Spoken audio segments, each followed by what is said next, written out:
Hi, my name is Trai Thomas, filmmaker, cinematographer here at Louisiana State University, pursuing my doctorate of design degree in cultural preservation with concentration in museum studies. Today, I'm going to be adding the narration track for my short film, Stop and Smell the Roses, where I was the writer, director, and the cinematographer for the film. I'm going to be speaking about the camera and lighting choices in regards to the story. The story follows two sisters who rob a bank. When one of the sisters is shot, the older sister takes her to an underground cybernetic surgeon to get healed. So this film is very much established in the sci-fi genre, and we use all of our camera and lighting choices to further establish the audience in that sci-fi genre. We have our drone shot using the DJI Mavic Air 2. All of our cameras are shooting at 4096 by 2160 pixel density in order to give us 4K resolution, which we can use in the edit. Here you can see we're shooting our frame rate at 60 frames a second. Some of our shots are 60 frames a second, some of them are at 24 frames a second in order to establish slow motion for certain shots. Again, all this is done in order to enhance story and enhance character. We're also using this establishing shot for the color palette. The entire color palette for the film is oranges and reds, and that's further to establish the surgery as a danger in regards to blood. I am the camera operator using the Canon C200, which you can see over here, with the boom mic operator and two of the actors. This was done specifically at a certain time of day in order to get the sun exactly where I wanted, so I had to maneuver time and location in order to get this shot. Using a 50mm spherical lens, I'm able to get a few different lens flares within the camera, and using the Canon C200 CFast 2.0 cards shooting raw, I'm able to get a raw color grade so that we can color grade this to a more orange palette in post-production, and so that it matches with the rest of the colors in our films. Some of the shots here, once we get inside and the color palette gets a lot more red, we are using the Canon C200 both as a wide camera for this dialogue scene, as you can see here, with a few practical sources like this light here in the front, this ladder, and this television screen to give us a bit of a reflection. Everything is also done to establish depth of field. In reality, our camera is not far from this XR production wall, which I'm going to get into.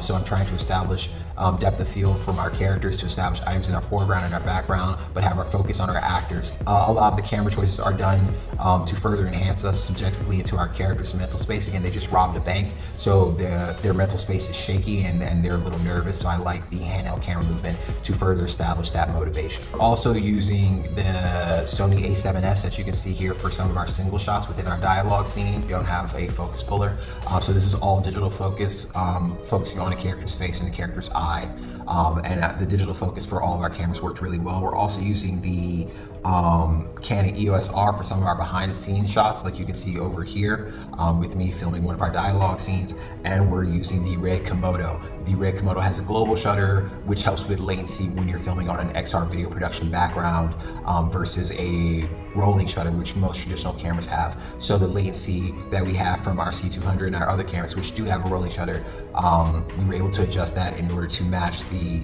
lack of latency that the Red Komodo had. So now talking about the XR video production wall specifically, you can see here, I'm using it not only as a practical lighting source, but I'm also using it to help further establish the sci-fi world. We're using Unreal Engine, but we're just using it to play back a copyright-free video that we have. We're not using it in terms of a virtual camera in a virtual 3D environment, mirrored and paired with our real-life camera in order to establish movement. I fully understand how to do that, but that installation wasn't fully set up at this time period, which is why we didn't use it. But we are using Unreal Engine 5 in tandem with our Brompton processors and our 4K video tiles in order to create this background. We're also using lighting, including the ARRI X Series 1000 bi-cast lights in order to adjust hue and saturation to give us a redder color palette, as well as the ARRI Sky panel in order to give us a redder color palette. And this is all done using 3-point lighting from this wide shot.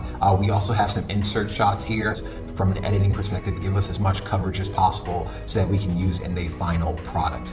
We have a diversity of singles and wides, as you can see over here, and we get to more frantic handheld movement when we get to the surgery scene that we have later in the film, and the color palette is much more red to establish the danger that we have in this scene and the blood that we have in this scene. We also have a few special effects in this film, like this light flicker effect with our character's eyes. We made practical choices on set in order to match this special effect in post-production.